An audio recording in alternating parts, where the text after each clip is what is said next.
नमस्कार, मैं रचना शर्मा चढ़ती कला टाइम टीवी देख रहे सभी दर्शकों का स्वागत करती हूं। आप देख रहे हैं टॉप 10 न्यूज। बांग्लादेश में सोमवार को एक भीषण सड़क हादसे में 15 लोगों की मौत की खबर सामने आई है। स्थानीय पुलिस ने बताया कि एक लोहे की छड़ों से लदे ट्रक के पलटने से यह हादसा हुआ। पुलिस के अनुसार मरने वालों में शामिल सभी लोग ट्रक में छड़ों के ऊपर बैठकर यात्रा कर रहे थे और यह दर्दनाक हादसा उस समय हुआ जब लोग ईद उल अजहा की 10 दिवसीय छुट्टियों के लिए अपने गृह नगरों की ओर जा रहे थे। स्थानीय पुलिस के अनुसार ट्रक में लोहे की छड़ों के साथ साथ कुछ यात्री सवार थे। चालक ने वाहन पर से नियंत्रण खो दिया, जिसके कारण ट्रक ताइंगल के कलिहाटी उप जिले में पलट गया। फिलहाल पुलिस मामले की जांच में जुटी हुई है। राष्ट्रपति द्रौपदी मुर्मू ने आज राष्ट्रपति भवन में 66 विशिष्ट लोगों को वर्ष 2026 के पद्म पुरस्कार प्रदान किए। समारोह में उपराष्ट्रपति सीपी राधाकृष्णन, प्रधानमंत्री नरेंद्र मोदी और गृह मंत्री अमित शाह भी उपस्थित रहे। आज 2 पद्म विभूषण, 6 पद्म भूषण और 58 पद्मश्री अलंकरण दिए गए। राष्ट्रपति ने वर्ष 2026 के लिए 131 पद्म पुरस्कारों की स्वीकृति दी है। इनमें 5 पद्म विभूषण, 13 पद्म भूषण और 113 पद्मश्री अलंकरण है। शेष पद्म पुरस्कार बाद में समारोह के दूसरे दौर में दिए जाएंगे। प्रत्येक वर्ष गणतंत्र दिवस पर पद्म पुरस्कारों की घोषणा होती है और यह प्रतिष्ठित नागरिक सम्मान कला, जनहित और समाज सेवा, साहित्य और शिक्षा, विज्ञान और अभियांत्रिकी, व्यापार और उद्योग, औषधि, खेल इत्यादि क्षेत्रों में विशिष्ट उपलब्धियों के लिए दिया जाता है। महाराष्ट्र के रायगढ़ में एसयूवी के खाई में गिरने से 8 लोगों की मौत हो गई। पुलिस ने बताया कि महाराष्ट्र के रायगढ़ जिले में एक स्पोर्ट्स यूटिलिटी व्हीकल के खाई में गिरने के बाद 8 लोगों की मौत हो गई। उन्होंने बताया कि यह घटना पोलादपुर महाबलेश्वर मार्ग पर स्थित अंबेनाली घाट क्षेत्र में हुई। पीड़ित सतारा के रहने वाले थे और वरिष्ठ पुलिस अधिकारी ने बताया कि वे दापोली से सतारा जा रहे थे, तभी वाहन खाई में गिर गया। और बताया जा रहा है कि अंबेनाली घाट के दाबिल गांव की सीमा में ड्राइवर ने गाड़ी पर नियंत्रण खो दिया। और जानकारी के मुताबिक पोलादपुर पुलिस प्रशासन और स्थानीय दल के घटनास्थल पर पहुंचने के बाद राहत और बचाव अभियान चलाया जा रहा है।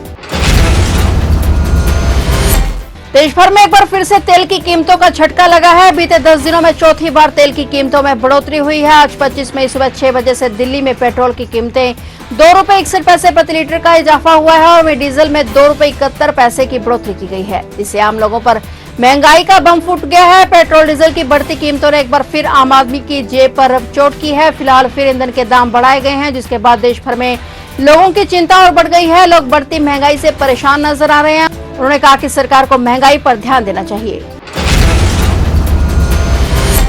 राष्ट्रीय जांच एजेंसी एनआईए ने आज सोमवार को जम्मू कश्मीर के श्रीनगर और शोपियां जिले में 3 जगह पर छापे मारे, जिससे दारुल उलूम सिराजुल उलूम भी शामिल हैं, जिसे पिछले महीने एक अवैध संस्था घोषित किया गया था। एनआईए की टीमें जम्मू कश्मीर पुलिस और अर्धसैनिक बलों की मदद से श्रीनगर के लाल बाजार इलाके और दक्षिण कश्मीर के शोपियां जिले के कई स्थानों पर एक साथ तलाशी अभियान चला रही हैं। संस्थान पर टेररिस्ट फंडिंग और यहां के कुछ लोगों के प्रतिबंधित संगठन से संबंध होने के आरोप लगे हैं। वहीं शोपियां में एक घर पर भी कार्रवाई की गई है।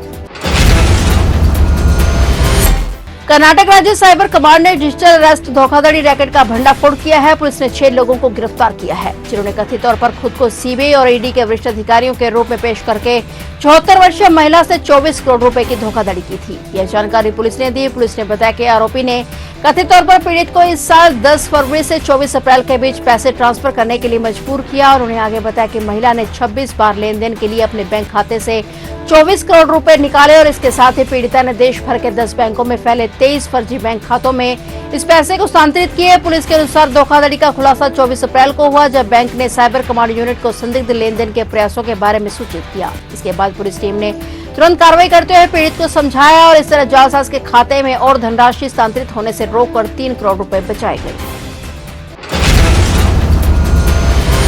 असम कैबिनेट की मंजूरी के ठीक 2 हफ्ते बाद राज्य सरकार ने आज सोमवार को विधानसभा में समान नागरिक संहिता यानी यूसीसी विधेयक पेश कर दिया है। असम के मुख्यमंत्री हेमंत बिस्वा शर्मा की ओर से संसदीय कार्य मंत्री अतुल बोरा ने सदन के पटल पर the uniform civil code Assam bill 2026 पेश किया और इस बेहद अहम विधेयक पर 27 मई को चर्चा और इसे पारित किए जाने की संभावना है। हालांकि विपक्षी विधायकों ने असम विधानसभा में यूसीसी विधेयक पेश किए जाने का विरोध किया है और विपक्ष का कहना है कि इसे प्रस्तुत करने से पहले हितधारकों के साथ व्यापक चर्चा होनी चाहिए। यदि यह विधेयक पास हो जाता है तो उत्तराखंड और गुजरात के बाद असम देश में यूसीसी विधेयक पारित करने वाला तीसरा राज्य बन जाएगा।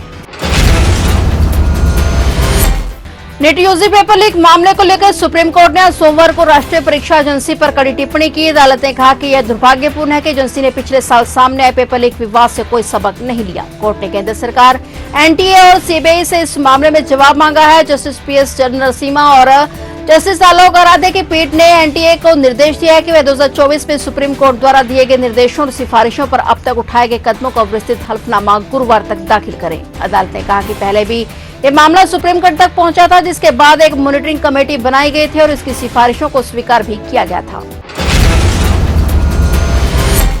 पश्चिम बंगाल विधानसभा चुनाव में खराब प्रदर्शन के बाद तृणमूल कांग्रेस के भीतर उठापटक थमती नजर नहीं आ रही है। पार्टी के वरिष्ठ सांसद काकोली घोष दस्तीदार ने 12 साल संगठनात्मक जिलाध्यक्ष पद से इस्तीफा दे दिया है और उन्हें अपने इलाके में पार्टी की हार की नैतिक जिम्मेदारी लेते हुए पद छोड़ा, जिसके साथ ही चुनावी रणनीति और नेतृत्व की प्राथमिकताओं पर भी सवाल उठाए। 4 बार की सांसद काकोली घोष दस्तीदार ने राज्य टीएमसी अध्यक्ष सुब्रत बख्शी को भेजे इस्तीफे में कहा कि पार्टी को पुराने तरीके की सड़क की राजनीति में लौटना चाहिए। उन्होंने इशारों में चुनावी रणनीतिकार संस्था इंडियन पॉलिटिकल एक्शन कमेटी और पार्टी में बढ़ते नए राजनीतिक ढांचे पर निशाना साधा।